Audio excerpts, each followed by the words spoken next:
Welcome to Kenton Teaches. Enjoy the video. You start by confirming exactly which GPU and OS you have. Open Device Manager or System Info and read the model and architecture.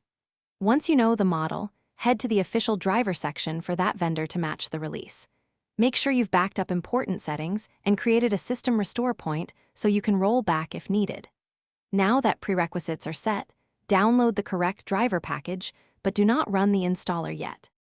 Next, pick the precise driver build for your workload, Game Ready or Studio, and confirm WHQL status if stability matters.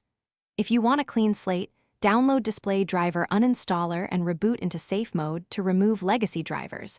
Otherwise, choose the installer's Clean Install option. Verify the downloaded file's checksum or digital signature so you avoid corrupted or tampered packages. Close heavy apps, save work, run the installer and choose Custom Clean Install if you removed old drivers. Otherwise, Express is fine. Allow the system to reboot when prompted so changes take effect.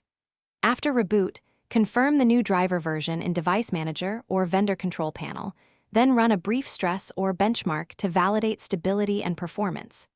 If you encounter crashes, black screens, or reduced performance, immediately roll back via Device Manager or use your restore point. If persistent, run the in safe mode and install a known stable driver build.